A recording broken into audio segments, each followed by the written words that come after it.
Start करते हैं factors affecting the rate of the chemical reaction. तो सबसे पहला फैक्टर है कंसंट्रेशन। अगर गैसेस की बात होती है तो कंसंट्रेशन की जगह हम प्रेशर लेते हैं, partial pressure of the reactant gases.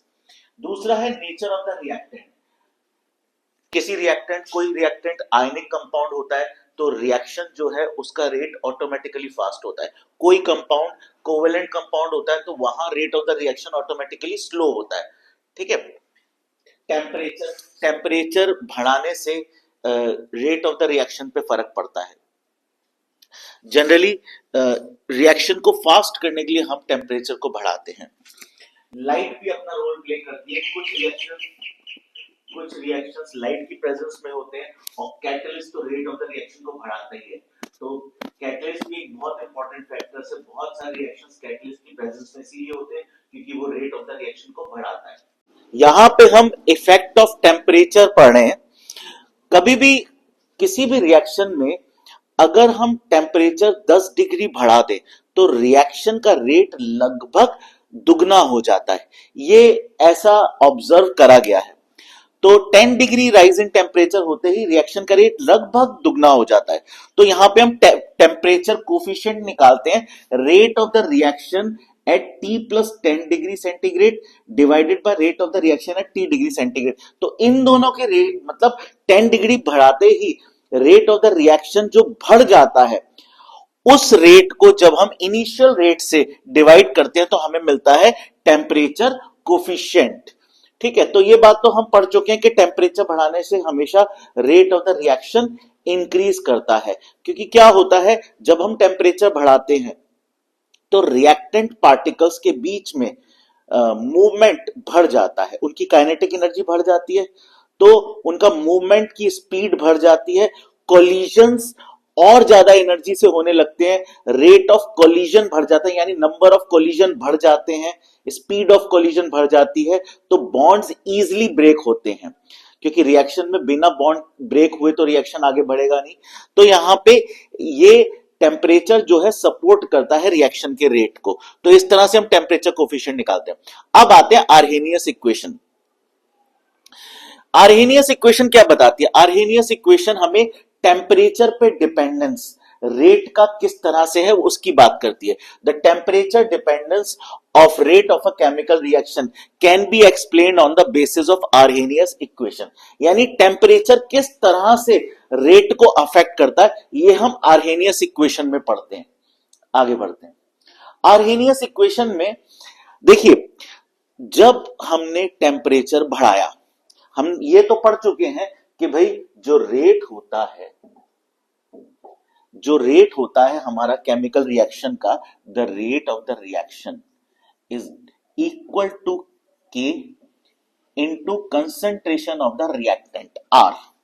तो यहां पे हमें ये देखना है कि अगर हमने टेम्परेचर बढ़ाया तो रेट क्यों बढ़ रहा है। यहां पे ये समझने वाली बात है, बहुत इंपॉर्टेंट बात है कि रेट क्यों बढ़ रहा है, कौन सी ऐसी चीज चेंज हुई जिसकी वजह से रेट बढ़ा।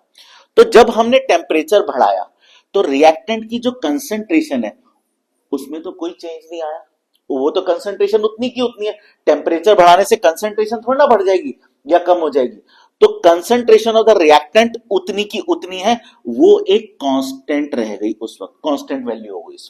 अब आप जब टेम्परेचर बढ़ा रहे हो तो रेट क्यों बढ़ रहा है, तो ऐसी कौन सी चीज है राइट हैंड साइड पे जिसपे इफेक्ट हो रहा है।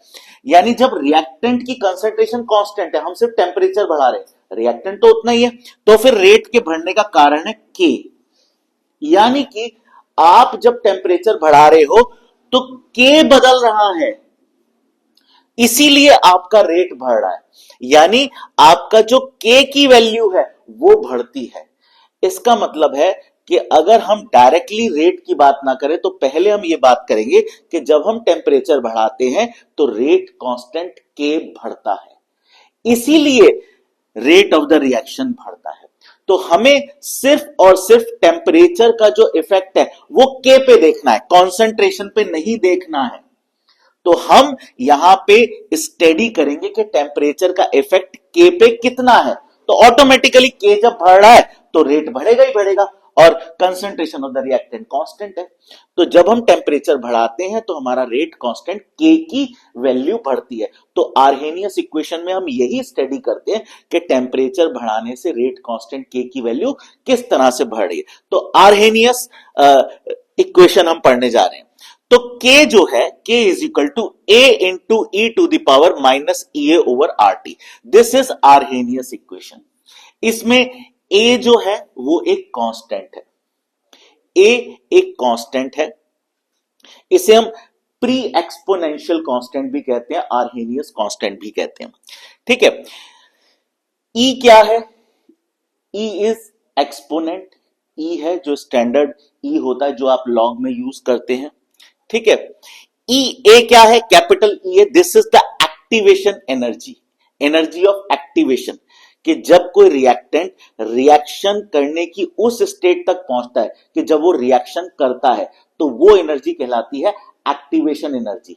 यानी उस एनर्जी को प्राप्त करे बगैर रिएक्टेंट तैयार नहीं होगा, एक्टिवेटेड कॉम्प्लेक्स नहीं बनेगा। यानी एक्टिवेटेड होने के लिए, जैसे कोई धावक है, कोई रेसर है, जब वो दौड़ने के लिए पहले तैयार होता है, उस पोजीशन में आता है, तो उस पोजीशन को एक्टिवेटेड स्टेट कहते हैं कि हाँ अब वो दौड़ने के लिए तैयार है। इसी तरह से रिएक्टेंट रिएक्शन करने से पहले एक्टिवेटेड स्टेट में आता है। तो वहां तक पहुंचने के लिए जो एनर्जी चाहिए that is activation energy. R is gas constant जो आप पढ़ चुके हो। टी इज द टेम्परेचर, यानी वो टेम्परेचर जो आपके रेट कांस्टेंट को की वैल्यू को डिसाइड कर रहा है। तो अलग अलग टेम्परेचर पे के की वैल्यू अलग अलग होती है। तो ये सारी वेरिएबल्स जो आर्हेनियस इक्वेशन में प्रेजेंट है उसके बारे में बात हो गई। अब के सबसे पहले किस पे डिपेंड करेगा? सबसे पहले तो आप ये समझ लीजिए, कोई भी रिएक्टेंट है उसको अगर रिएक्शन करना है तो पहले उसे एक्टिवेटेड होना पड़ता है। यानी वो जब तक एक्टिवेटेड नहीं होगा तब तक वो रिएक्शन करने के लिए तैयार नहीं होगा। ठीक है। जब वो एक्टिवेटेड हो जाता है तभी वो रिएक्शन करने के लिए तैयार होता है। तो सबसे पहले हमें कितने मॉलिक्यूल्स, कितने फ्रैक्शन ऑफ मॉलिक्यूल्स हैं जो उस एक्टिवेशन एनर्जी को प्राप्त करने के बाद एक्टिवेटेड हो चुके हैं, वो हमें पता चलते हैं इस वैल्यू से। यानी अगर हम बात करें कितना फ्रैक्शन ऑफ मॉलिक्यूल F मान लीजिए ये एक्टिवेटेड है रिएक्शन करने के लिए, वो है e to the power minus E A over R T. इतना मॉलिक्यूल्स इस पर्टिकुलर टेम्परेचर पे आने के बाद एक्टिवेटेड हो चुका है, जिसने इतनी एक्टिवेशन एनर्जी प्राप्त की और अब वो एक्टिवेटेड है। तो इतना फ्रैक्शन ऑफ मॉलिक्यूल, जितने ज्यादा मॉलिक्यूल्स होंगे उतना रेट ज्यादा होगा, यानी रेट कांस्टेंट ज्यादा होगा। ज्यादा मॉलिक्यूल्स मतलब एक्टिवेटेड मॉलिक्यूल, जितने जो एक्टिवेटेड नहीं है हम उनको काउंट नहीं कर रहे, रिएक्शन में वही पार्टिसिपेट करेंगे जो एक्टिवेटेड है। तो एक टर्म आप दिमाग में बिठा लीजिए कि हर मॉलिक्यूल रिएक्शन में पार्टिसिपेट नहीं करता। हर मॉलिक्यूल जिसकी एनर्जी कम है वो रिएक्शन में पार्टिसिपेट नहीं करता। हर मॉलिक्यूल इस लेवल तक मतलब मॉलिक्यूल को इस लेवल तक पहुंचना पड़ेगा, अपनी एनर्जी के हिसाब से इतनी एनर्जी प्राप्त करनी पड़ेगी एक्टिवेटेड होने के लिए। तो सारे के सारे मॉलिक्यूल्स रिएक्शन में पार्टिसिपेट क्यों नहीं करते? क्योंकि सारे के सारे एक्टिवेटेड नहीं होते। जो मॉलिक्यूल्स एक्टिवेटेड हो जाते हैं, रिएक्शन को करने के लिए तैयार हो जाते हैं, उनको हम एक्टिवेटेड मॉलिक्यूल्स कहते हैं। अब वहां तक पहुंचने के लिए उनको क्या चाहिए? Activation energy. ये जो एनर्जी है ये एनर्जी चाहिए। तो जिन मॉलिक्यूल्स को EA एक्टिवेशन एनर्जी मिल जाती है वही एक्टिवेटेड हो पाते हैं। अब कैसे मिलेगी एक्टिवेशन एनर्जी? जब हम उनको टेम्परेचर देंगे, जब उनको हाई टेम्परेचर या जितना टेम्परेचर रिक्वायर्ड है। तो ये सारे वेरिएबल्स यहां पे इन्वॉल्व हो गए। टेम्परेचर दोगे तभी कुछ मॉलिक्यूल्स एक्टिवेटेड होंगे, यानी उनको एक्टिवेशन एनर्जी मिलेगी। तो कितने फ्रैक्शन ऑफ मॉलिक्यूल्स हैं? वो ये है e to the power minus E A over R T. तो जितने ज्यादा एक्टिवेटेड मॉलिक्यूल्स होंगे उतनी तेज रिएक्शन चलेगा। अब ये तो बात हो गई कि के हमारा इसके डायरेक्टली प्रोपोर्शनल है। तो अब बराबर करने के लिए हमने एक कांस्टेंट लगा दिया a, तो k is equal to a into e to the power minus E A over R T. तो ये पूरा फॉर्मूला बन गया। This is Arrhenius equation. यहां पे मेंशन कर रखा है k क्या है? Rate constant. E क्या है? Energy of activation. R क्या है? Gas constant. T is the temperature. जो कि केल्विन में है। ध्यान रखिएगा, स्टैंडर्ड जो यूनिट है टेम्परेचर की वो केल्विन है और हम यहाँ पे केल्विन ही यूज कर रहे हैं। ए को हम आर्हेनियस फैक्टर भी कहते हैं, फ्रीक्वेंसी फैक्टर भी कहते हैं, प्री एक्सपोनेंशियल फैक्टर भी कहते हैं। ये ए के तीनों नाम आप नोट कर लीजिए। आगे बढ़ते हैं। अगर इस आर्हेनियस इक्वेशन की हम इसका लॉग कर देंगे तो हमें ये वैल्यू मिलेगी, लॉग के is equal to log A plus log e to the power minus E A over R T. तो लॉग करने के बाद आर्हेनियस इक्वेशन का ये रूप है, लेकिन बेस ई है क्योंकि यहां पे नेचुरल लॉग लग रहा है। बेस ई को बेस 10 में कन्वर्ट करते हैं तो हम 2.303 से मल्टीप्लाई करते हैं, लेकिन यहां पे अभी बेस ई के साथ हमने इक्वेशन को लिखा हुआ है, आप देख लीजिए। और इसको सॉल्व करने पर भाई ये पावर जो है ये इधर आ जाएगी, ये सॉल्व किया गया है। आप इस इक्वेशन को डायरेक्टली भी याद कर सकते हैं, डेरिवेशन की जरूरत नहीं पड़ेगी। ठीक है, जब इस इक्वेशन को इक्वेशन ऑफ लाइन से कंपेयर किया गया तो फिर हमें एक ग्राफ मिलता है। ये ग्राफ है, यहां पे log k वर्सेस 1/t के अगेंस्ट ये ग्राफ खींचा गया है। स्लोप नेगेटिव है, जहां पे इंटरसेक्ट कर रहा है वो log a है। आप कंपेयर कर सकते हो इस ग्राफ को। स्लोप की वैल्यू है, नेगेटिव स्लोप है, तो EA over R, this is the value of the slope.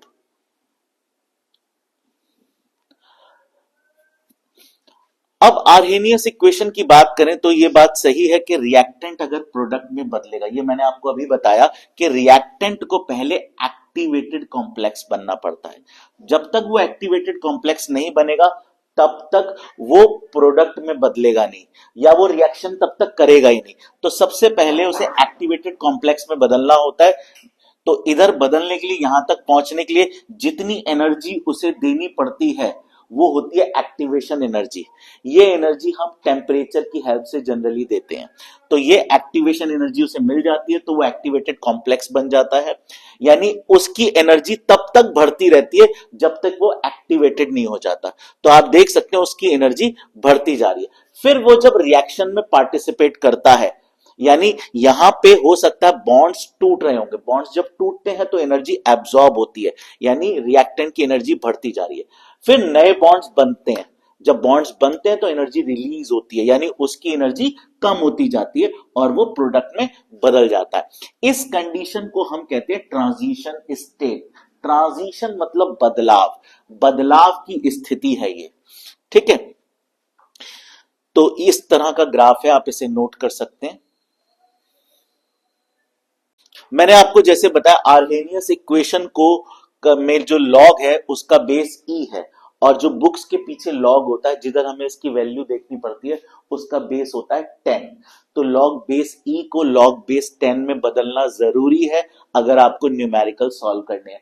तो जहां पे भी लॉग का इस्तेमाल होता है, नेचुरल लॉग का, तो वहां पे हमें बेस ई मिलता है डायरेक्टली, उसको बेस 10 में कन्वर्ट करना पड़ता है। जब भी हम लॉग बेस ई को लॉग बेस 10 में कन्वर्ट करेंगे, यहां पे आप ये समझ जाइए कि यहां पे कुछ नहीं लिखा है, यहां पे बेस 10 है, तो बेस 10 में कन्वर्ट हुआ है तभी यहां पे 2.303 से मल्टीप्लाई हुआ है।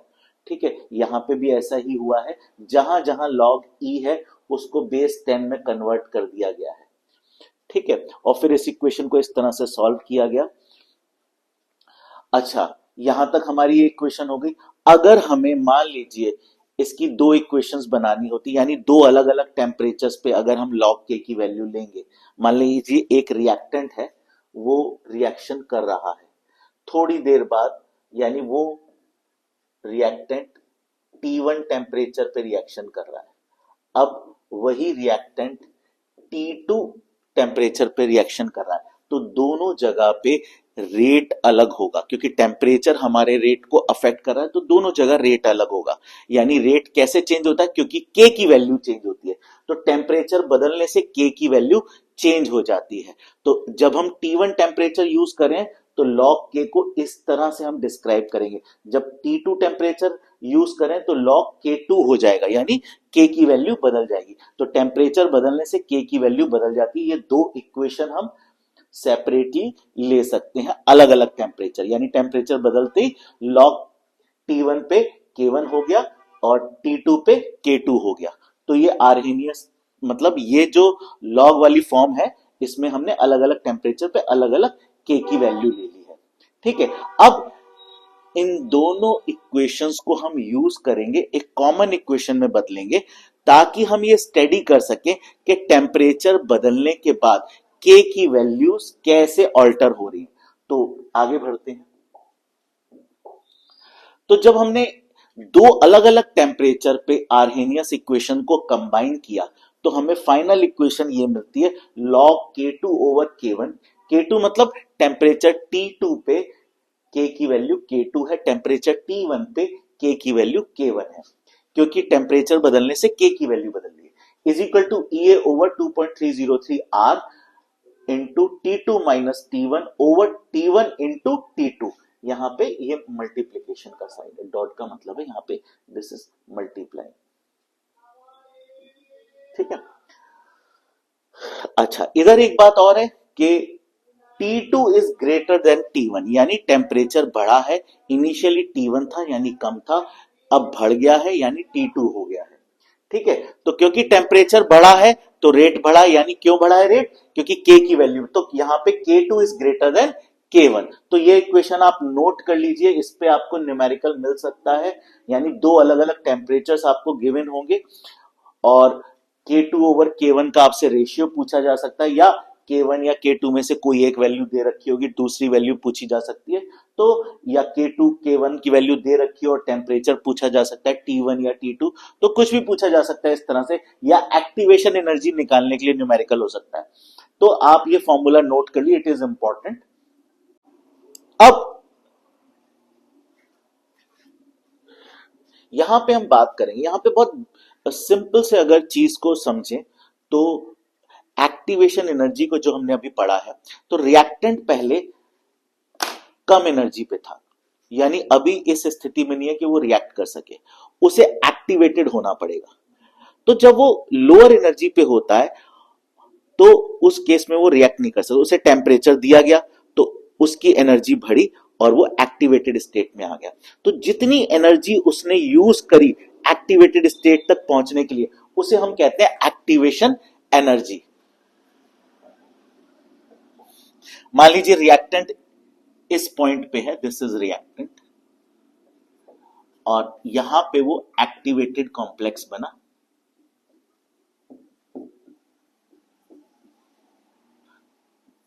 तो यहां से यहां तक उसे जाने के लिए जो एनर्जी मिली दैट इज एक्टिवेशन एनर्जी। ये एक्टिवेशन एनर्जी है। तो यहां से वो यहां तक गया तो ये एनर्जी उसे अब पहले वो जिस स्थिति में था वो उसकी काइनेटिक एनर्जी थी, उसे कहा जाता है नॉर्मल उसकी काइनेटिक एनर्जी। यहां पे पहुंचने के बाद जो उसकी एनर्जी होती है उसे उसकी थ्रेशोल्ड, मिनिमम जितनी एनर्जी चाहिए एक्टिवेशन के लिए उसे थ्रेशोल्ड एनर्जी कहा जाता है, यानी जितनी एनर्जी रिक्वायर्ड है एक्टिवेटेड कॉम्प्लेक्स बनने के लिए उसे कहा जाता है थ्रेशोल्ड एनर्जी। उसे अपनी बेसिक काइनेटिक एनर्जी से थ्रेशोल्ड एनर्जी तक पहुंचने के लिए जितनी एक्स्ट्रा एनर्जी चाहिए होती है उसे कहा जाता है एक्टिवेशन एनर्जी।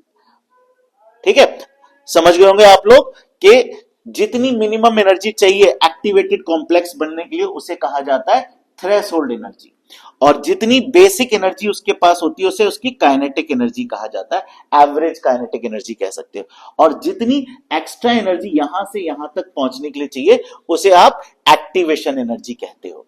तो जैसे यहां पे H2 और I2 को HI में बदलना है तो उसे पहले एक्टिवेटेड होना पड़ता है, यानी H2 को ब्रेक करना पड़ता है H प्लस H में, I2 को ब्रेक करना पड़ता है I प्लस I में। तो H2 फॉर्म में है, जब तक H2 की स्थिति में तो रिएक्शन नहीं कर सकता जब तक वो एटॉमिक फॉर्म में नहीं आएगा। ऐसे ही I2 भी जब तक एटॉमिक फॉर्म यानी I में नहीं बदलेगा तब तक वो रिएक्शन नहीं कर सकता। तो यहां पे आप ये कह सकते हो कि H2 और I2 ये वाली स्थितियां हैं और H और I ये एक्टिवेटेड फॉर्म्स हैं। फाइनली जो प्रोडक्ट होगा वो H और I के मिलने से HI, this will be the product. ठीक है, तो ऐसे हम अंडरस्टैंड करते हैं। तो इस तरह से समझाया गया कि H2 और I2 को यहां पे H और I बनना है, यहां पे ये H में बदल गया और I2 I में बदल गया। अब H और I कंबाइन होंगे जो कि HI बना देंगे। तो this energy is activation energy.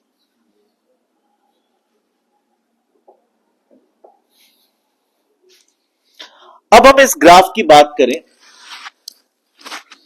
यहां पे हम डिस्ट्रीब्यूशन ऑफ एनर्जीज पढ़ने जा रहे हैं। ये ग्राफ है, यहां पे धीरे धीरे यहां पे एनर्जी बढ़ती जा रही है। यहां पे फ्रैक्शन ऑफ मॉलिक्यूल्स है जिनके पास ये अलग अलग एनर्जी की वैल्यू है। यानी ये एक पर्टिकुलर ये एक पर्टिकुलर एनर्जी हो गई, इसके आगे और एनर्जी हो गई, ये अलग अलग एनर्जीज की वैल्यू है। इन एनर्जीज पे जो मॉलिक्यूल्स का फ्रैक्शन है वो ये है। यहां पे मान लीजिए 1/10 मॉलिक्यूल है जिनके पास ये एनर्जी है। यहां पे मान लीजिए 20% मॉलिक्यूल्स हैं जिनके पास ये एनर्जी है। यहां पे मॉलिक्यूल्स बढ़ गए, यानी इतने मॉलिक्यूल्स 30% या 35% मॉलिक्यूल्स है जिनके पास ये एनर्जी है। ये है मैक्सिमम नंबर ऑफ मॉलिक्यूल्स जिनके पास ये वाली एनर्जी है। यानी ये नंबर ऑफ मॉलिक्यूल्स बता रहा है या फ्रैक्शन ऑफ मॉलिक्यूल्स बता रहा है, और ये अलग अलग एनर्जीज की वैल्यू बता रहा है। यहां पे ये समझ सकते हैं, अगर हम ये माने जैसे 10% है तो 100 में से 10 मॉलिक्यूल्स के पास ये वाली एनर्जी है, 100 में से 20 मॉलिक्यूल्स के पास ये वाली एनर्जी है, 100 में से 30 मॉलिक्यूल्स के पास ये वाली एनर्जी है। तो धीरे धीरे बढ़ता गया। अब मान लीजिए ये 60% मॉलिक्यूल्स हो गए, यानी 100 में से 60 मॉलिक्यूल्स ऐसे हैं जिनके पास ये वाली एनर्जी है। अब आगे जो है, अब यहां पे कम हो गए। अगर मान लीजिए ये एनर्जी ज्यादा है, दिस एनर्जी इज मोर, तो यहां पे अब इस एनर्जी के जो नंबर ऑफ मॉलिक्यूल्स हैं वो कम हो गए। और ज्यादा एनर्जी की बात करें, यानी ये कोई और एनर्जी की वैल्यू है, इसके भी मॉलिक्यूल्स और कम हो गए। धीरे धीरे अब मॉलिक्यूल्स का नंबर कम होता जा रहा है। जैसे हम मान लें कि जैसे ये 10% था और ये भी 10% है, यानी इतने मॉलिक्यूल्स हैं जिसके पास ये वाली एनर्जी है, दिस एनर्जी। तो ये वाली एनर्जी है, सॉरी दिस, ये वाली जो एनर्जी है ये 10% मॉलिक्यूल्स के पास है। तो पहले नंबर ऑफ मॉलिक्यूल्स जो है बढ़ते गए, अब कम होते जा रहे हैं। यानी ये मैक्सिमम नंबर ऑफ मॉलिक्यूल्स के पास ये वाली एनर्जी है। ठीक है, तो ये मोस्ट प्रोबेबल एनर्जी कहलाती है। मोस्ट प्रोबेबल काइनेटिक एनर्जी जो है वो इतने मॉलिक्यूल्स के पास है, यानी ये वाली एनर्जी ज्यादा से ज्यादा मॉलिक्यूल्स के पास है, तो इसलिए इसे मोस्ट प्रोबेबल काइनेटिक एनर्जी कहा जाता है। ठीक है, तो मैक्सिमम नंबर ऑफ मॉलिक्यूल्स किस एनर्जी पे है, इस एनर्जी पे है। यानी जैसे क्लास में अलग अलग बच्चों के अलग अलग मार्क्स आए, मान लीजिए 30% बच्चों के मार्क्स आए 50%, मतलब क्लास में 30 बच्चों के मार्क्स आए 50%। 20 बच्चों के मार्क्स आए 80%। अब बचे 50 बच्चे, 50 बच्चों के मार्क्स हैं 60%। तो मैक्सिमम परसेंटेज, मतलब मैक्सिमम बच्चे किस परसेंटेज पे, 60% पे है। तो मैक्सिमम बच्चे यानी 50 बच्चे 60 मार्क्स पे हैं, तो वो मोस्ट प्रोबेबल मार्क्स हो गए, यानी ज्यादा से ज्यादा बच्चों के वो मार्क्स आए। इसी तरह से जो एनर्जी की वैल्यू ज्यादा से ज्यादा मॉलिक्यूल्स के पास है उसे मोस्ट प्रोबेबल काइनेटिक एनर्जी कहा जाता है। इस एनर्जी को हम कहते हैं मोस्ट प्रोबेबल काइनेटिक एनर्जी। ठीक है, तो Ne का मतलब उतने मॉलिक्यूल जिनके पास एक्टिवेशन एनर्जी है। Nt का मतलब टोटल नंबर ऑफ मॉलिक्यूल्स, यानी Ne ओवर Nt का मतलब हो गया कितने फ्रैक्शन ऑफ मॉलिक्यूल्स जिनके पास एनर्जी है, एक्टिवेशन एनर्जी है या एनर्जी है। ठीक है, या वो पर्टिकुलर काइनेटिक एनर्जी है। तो ये फ्रैक्शन ऑफ मॉलिक्यूल्स हैं जिनके पास अलग अलग वैल्यूज की एनर्जी है। तो Ne बाय Nt से इन्हें डिनोट करते हैं। Ne मतलब number of molecules with energy E, Nt मतलब टोटल नंबर ऑफ मॉलिक्यूल्स। आगे बढ़ते हैं। तो एक पर्टिकुलर टेम्परेचर पे ये ग्राफ बनाया गया था, क्योंकि कोई भी ग्राफ हम बनाते हैं तो वहां पे टेम्परेचर कांस्टेंट रखना पड़ता है, क्योंकि टेम्परेचर अगर बदलेगा तो काइनेटिक एनर्जी की वैल्यू बदलेगी, तो फिर ग्राफ कांस्टेंट नहीं रहेगा, ग्राफ भी बदलेगा। जैसे हम यहाँ स्टडी करने जा रहे हैं, यहाँ पे ये लिखा हुआ है मोस्ट प्रोबेबल काइनेटिक एनर्जी, इस पॉइंट को हम कह रहे हैं, ठीक है। और यहाँ पे fraction of molecules capable of effective collision, ये कौन से हैं, यानी बहुत हाई टेम्परेचर पे जाने के बाद मॉलिक्यूल्स में एक पर्टिकुलर एनर्जी आई, जिसे हम एक्टिवेशन एनर्जी कहते हैं, वो ये रही। तो इतने इस एनर्जी के बाद जितने मॉलिक्यूल्स हमें मिल रहे हैं उनके पास एक्टिवेशन एनर्जी है और वही प्रोडक्ट में बदल रहे हैं। पीछे के सारे मॉलिक्यूल्स ऐसे के ऐसे ही बस मूव कर रहे हैं कंटेनर में जहां पे रिएक्शन हो रहा है। ये पीछे के मॉलिक्यूल्स रिएक्शन में पार्टिसिपेट नहीं कर पा रहे। क्यों नहीं कर पा रहे? क्योंकि उनके पास एक्टिवेशन एनर्जी नहीं है। यहां से यहां तक आना पड़ेगा, इस एनर्जी के पॉइंट तक आना पड़ेगा। उतने मॉलिक्यूल जो इस एनर्जी के बाद होंगे, यानी इस एनर्जी के पॉइंट को अचीव कर रहे होंगे, वही रिएक्शन में पार्टिसिपेट कर सकते हैं। तो यहां पे ये जो कर्व्ड एरिया है, शेडेड एरिया है, ये है number of molecules participating in the chemical reaction. ये जो पीछे का अनशेडेड एरिया बचा, ये वो है number of molecules which are not participating in the reaction, या which are not able to participate, वो पार्टिसिपेट नहीं कर पा रहे हैं क्योंकि उनके पास एक्टिवेशन एनर्जी नहीं है। एक्टिवेशन एनर्जी समझ लीजिए, जैसे आपको एग्जामिनेशन देने जाना है तो एडमिट कार्ड चाहिए, इसी तरह से रिएक्टेंट को रिएक्शन करना है तो उसे एक्टिवेशन एनर्जी चाहिए। तो जिनके पास एक्टिवेशन एनर्जी नहीं है वो पार्टिसिपेट नहीं कर सकते। एक्टिवेशन एनर्जी तक पहुंचने के लिए उन्हें हाई टेम्परेचर की जरूरत पड़ती है, तो रिएक्शन के लिए उन्हें एक्टिवेशन एनर्जी की जरूरत पड़ती है, यानी हाई टेम्परेचर की जरूरत पड़ती है। तो शेडेड रीजन बता रहा है कि ये शेडेड रीजन में, इस कवर्ड रीजन में उतने मॉलिक्यूल्स है जो रिएक्शन में पार्टिसिपेट कर पा रहे हैं, और अनशेडेड रीजन के का मतलब है इतने एरिया में मॉलिक्यूल्स पार्टिसिपेट नहीं कर पा रहे हैं। इन दोनों को अगर जोड़ दे तो ओवरऑल जो कर्व का एरिया है वो टोटल नंबर ऑफ मॉलिक्यूल्स बताता है, जो पार्टिसिपेट नहीं कर पा रहे हैं प्लस जो पार्टिसिपेट कर पा रहे हैं। तो इन दोनों का टोटल कर दो तो टोटल कर्व्ड एरिया आ जाएगा। तो टोटल नंबर ऑफ मॉलिक्यूल्स बताता है कर्व्ड एरिया। आगे बढ़ते हैं इसमें ग्राफ में। तो अब हमने टेम्परेचर चेंज कर दिया, T2 कर दिया, तो हमें एक दूसरा ग्राफ मिल गया। आप देख सकते हैं टेम्परेचर बढ़ाने से कुछ और मॉलिक्यूल्स इस पॉइंट के आगे आ गए। पहले तो इतने ही मॉलिक्यूल्स थे, अब आप देख सकते हैं ये मॉलिक्यूल्स भी, यानी ये जो एरिया है ग्राफ का ये बढ़ चुका है, क्योंकि जो मॉलिक्यूल जिनके पास एक्टिवेशन एनर्जी नहीं थी कम टेम्परेचर पे, T1 टेम्परेचर पे, अब उन कुछ मॉलिक्यूल्स को भी एनर्जी मिल गई। सबको नहीं मिली लेकिन कुछ और को एनर्जी मिल गई है, तो वो भी एक्टिवेशन एनर्जी तक पहुंच गए, अब वो भी पार्टिसिपेट करेंगे। तो ये शेडेड एरिया अब बढ़ गया। आप देख सकते हैं T2 के टाइम पे शेडेड एरिया बढ़ चुका है। अब ज्यादा से ज्यादा मॉलिक्यूल्स के पास एनर्जी है, तो अब ज्यादा मॉलिक्यूल्स कोलाइड करेंगे तो ज्यादा से ज्यादा मॉलिक्यूल्स प्रोडक्ट में बदलेंगे। तो ये है T2 पे कर्व्ड एरिया बढ़ गया। दूसरी बात कि दोनों टेम्परेचर्स आगे बढ़ गए पीछे। ये जो टेम्परेचर है ये आगे बढ़ा हुआ है, मोस्ट प्रोबेबल जो एनर्जी है उसका पॉइंट आगे बढ़ जाता है। आप देख सकते हैं टेम्परेचर बढ़ाने से पहले जो मोस्ट प्रोबेबल एनर्जी थी वो इस पॉइंट पे थी, अब आगे बढ़ गई है। दूसरी बात ये है, पहले तो ये most probable kinetic energy, most probable energy वो ये थी, अब हो गई है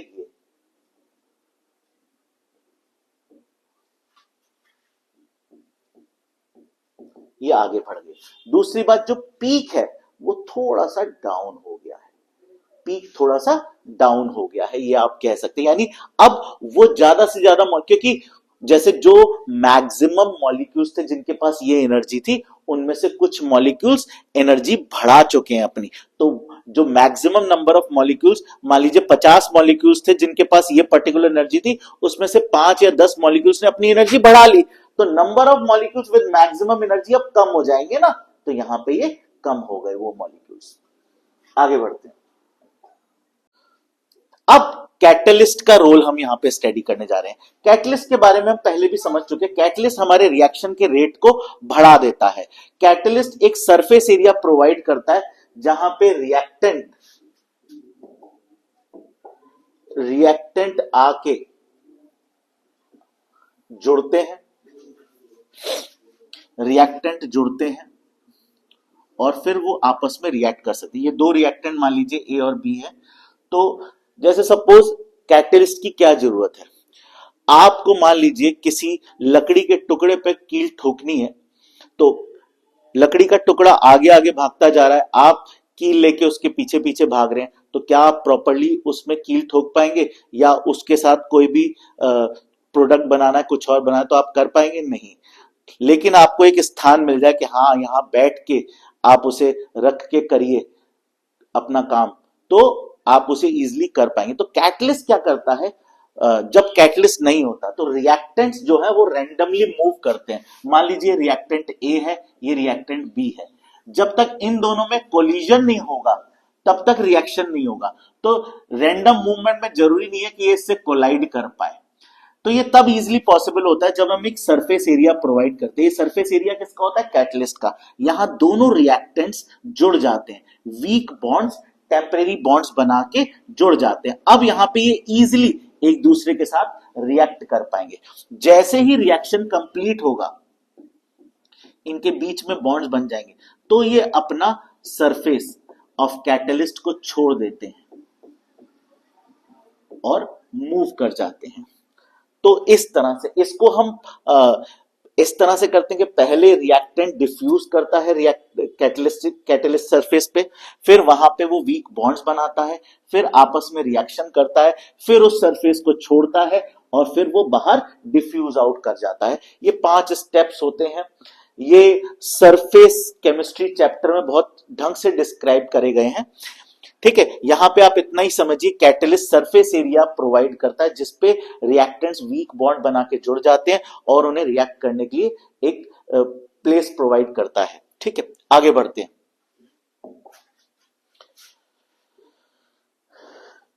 एक चीज और थोड़ा मैं आपको समझा दूं, यहां पे जो पॉइंट्स लिखे हैं, the catalyst is a substance that alters the rate of the reaction but is found to be chemically unchanged at the end of the reaction। Catalyst आपको आपके रिएक्शन के रेट को बढ़ा रहा है, वो खुद नहीं पार्टिसिपेट कर रहा, लेकिन वो रिएक्शन के रेट को कैसे बढ़ा रहा है? एक आपको ऑल्टरनेटिव पाथ दे दिया, दूसरा रास्ता दे दिया। आप देख सकते हैं यहां पे दूसरा रास्ता दिया हुआ है, ठीक है, जिससे रिएक्शन की स्पीड बढ़ गई। अगर रिएक्टेंट को बी से अपने आप ही कोलाइड करना होता तो वो कब जाके पता नहीं कब कोलाइड करता, एक लंबा टाइम लग जाता, लेकिन कैटलिस्ट ने दोनों को अपने सरफेस पे जोड़ के थोड़े टाइम में ही कोलाइड करने का मौका दे दिया। तो पहली बात तो कम टाइम लगा रिएक्शन के लिए, दूसरी बात रिएक्शन की स्पीड बढ़ गई, तीसरी बात यहां पे वो रेंडमली मूव करता रहता तो उसको पता नहीं कितनी ज्यादा एनर्जी चाहिए होती, यहां पे उसको कम एक्टिवेशन एनर्जी से, कम एनर्जी खर्च करके ही उसका काम हो गया। तो एक कैटलिस्ट क्या करता है? ऑल्टरनेटिव पाथ देता है और एक्टिवेशन एनर्जी को भी कम कर देता है, यानी जो एक्टिवेशन एनर्जी यूज होनी है उसको बहुत कम कर देता है। यहां पे अगर इसको हम एक ग्राफ से समझने की कोशिश करते हैं, ये जो पैदल आदमी है, आप देखिए जैसे ये मूव करेगा, तो ये जो पैदल आदमी मूव कर रहा है ये बहुत स्लोली मूव कर रहा है, इसकी स्पीड भी कम है और इसको एनर्जी भी जाहिर सी बात है ज्यादा लगानी पड़ रही होगी। ये तब होता है जब हम किसी रिएक्शन को बिना कैटलिस्ट के करते हैं, विदाउट कैटलिस्ट करते हैं, ठीक है। लेकिन जब हम उसी रिएक्शन को कैटलिस्ट के साथ करते हैं तो आप देख सकते हैं जैसे आदमी साइकिल पे है तो ये फास्टली मूव करके आया, इसे टाइम भी कम लगा, इसको एनर्जी भी कम लगी होगी। ये कब होता है? जब हम किसी रिएक्शन को विद कैटलिस्ट करते हैं, यानी कैटलिस्ट के साथ करते हैं। तो आप ये समझ सकते हो कैटलिस्ट क्या कर रहा है, जैसे साइकिल हमारी चलने की स्पीड को बढ़ा देता है। पैदल चलने और साइकिल पे चलने वाले की स्पीड में फर्क होता है, साइकिल पे चलने वाला कम टाइम में पहुंच जाएगा, उसकी स्पीड भी ज्यादा होगी, उसको एनर्जी भी कम लगानी पड़ेगी। पैदल चलने वाले को एनर्जी भी ज्यादा लगानी पड़ेगी, उसकी स्पीड भी स्लो होगी, उसको टाइम भी ज्यादा लगेगा। यही कैटलिस्ट के साथ है। तो कैटलिस्ट हमारा क्या काम करता है? विदाउट कैटलिस्ट एक्टिवेशन एनर्जी ज्यादा होती है, टाइम ज्यादा लगता है, स्पीड भी स्लो होती है। और विद कैटलिस्ट क्या होगा? एक्टिवेशन एनर्जी जो है वो लो लगेगी, लेस टाइम लगेगा, हाई स्पीड होगी, रिएक्शन की स्पीड भी हाई होगी। इसके बाद लास्ट में हमारा कोलिजन फ्रीक्वेंसी है, कोलिजन फ्रीक्वेंसी क्या है? The number of collisions per second per unit volume of the reaction mixture is known as collision frequency. ये आप नोट कर लीजिए। आगे बढ़ते हैं। इफेक्टिव कोलिजन, जिन मॉलिक्यूल्स का प्रॉपर ओरिएंटेशन, सपोज मुझे अगर बोर्ड पे लिखना है, मैं मार्कर को ऐसे पकड़ूंगा तभी मैं लिख पाऊंगा, अगर मैं ऐसे पकड़ूंगा तो मैं प्रॉपरली लिख नहीं पाऊंगा। इसलिए मॉलिक्यूल्स जिस पोजीशन से कोलाइड करके इफेक्टिव कोलिजन दे सकते, तो उनका ओरिएंटेशन प्रॉपर होना चाहिए। अगर उनका ओरिएंटेशन प्रॉपर नहीं है तो कभी भी कोलिजन इफेक्टिव नहीं होगा। तो उसके लिए लास्ट में हमें रेट का ये फॉर्मूला, जो हम रेट का फॉर्मूला यूज करते हैं, rate is directly proportional to fraction of molecules having activation energy, उसके लिए हम Z को अप्लाई कर देते हैं, जो कि इफेक्टिव कोलिजन बताता है, कोलिजन फ्रीक्वेंसी, और ये P जो कि एक कांस्टेंट है, ठीक है, इसका हम यूज करते हैं। तो ये फाइनल फॉर्मूला है इफेक्टिव कोलिजन के लिए। ये ओरिएंटेशन के लिए P लगाया जाता है, ठीक है। Here we end our chapter for board students, ठीक है। आप जो भी अपनी प्रॉब्लम्स है वो आप कमेंट बॉक्स में मेंशन कर सकते हैं। इसके बाद हम मोस्ट इंपॉर्टेंट क्वेश्चंस की वीडियोस लेके आएंगे आपके लिए। Thank you.